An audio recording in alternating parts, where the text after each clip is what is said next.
Welcome to Medical Insights. I'm Dr. Michael Smith. And I'm Dr. Emily Johnson. Today, we're diving into a very common yet often misunderstood condition, asthma.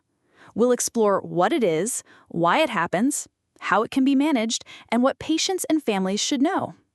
Dr. Johnson, let's start with the basics. What exactly is asthma?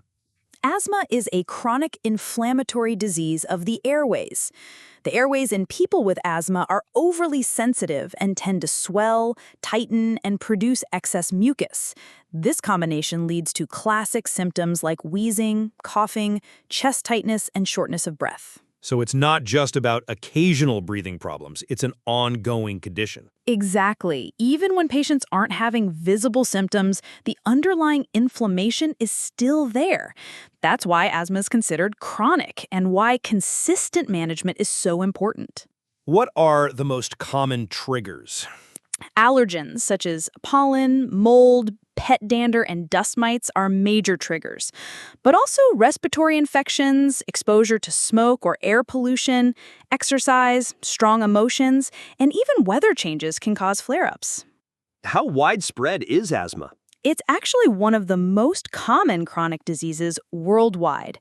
According to the World Health Organization, over 260 million people were affected in 2019, and it caused nearly 500,000 deaths that year. That's alarming, and yet with proper treatment, asthma can usually be controlled. Absolutely. The tragedy is that many people still lack access to diagnosis, education, or inhaled medications, especially in low-resource settings. How do doctors diagnose asthma? Diagnosis starts with a detailed history, asking about symptoms, frequency, family history of allergies, and possible triggers. Then we use lung function tests like spirometry. This measures how much air a patient can exhale and how quickly. A hallmark of asthma is that lung function improves significantly after using a bronchodilator. So if the test is normal, does that rule out asthma? Not necessarily. Some patients have normal tests when they're not experiencing symptoms. That's why diagnosis often requires repeated testing and close clinical judgment. Let's move to treatment. Asthma isn't curable, right? Correct. There is no permanent cure, but it can be effectively controlled. The mainstay of treatment is inhaled corticosteroids. They reduce the inflammation in the airways. And then there are bronchodilators. Yes, short-acting bronchodilators like albuterol provide quick relief during an attack. Long-acting bronchodilators are used in combination with steroids for patients with more persistent symptoms. In recent years, we've also seen the development of biologic therapies that target specific immune pathways in severe asthma. So the key is tailoring treatment to each patient. Exactly. Asthma management must be individualized, considering severity, triggers, age, and patient lifestyle. I'd like to touch on the role of environment. How much does air quality matter? A lot. Pollutants like ozone, fine particulate matter, and secondhand smoke can worsen asthma symptoms significantly. Seasonal pollen spikes also play a big role.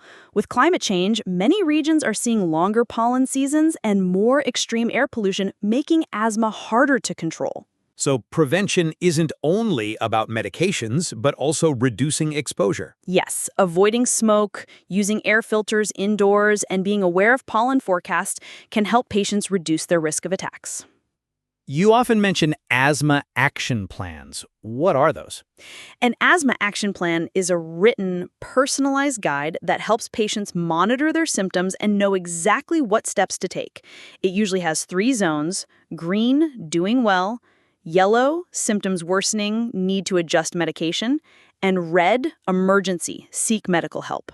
And how often should patients review their plan? At least once a year with their doctor, or sooner if symptoms are changing. Plans should also be updated if new treatments are started. Emily, this has been such an enlightening discussion. Thank you, Michael. If there's one takeaway, it's this. With the right education, regular follow-up, and proper treatment, most people with asthma can live full, active, and healthy lives. And that's the message we want to spread. Control is possible, and patients are not alone. Thank you all for listening to Medical Insights.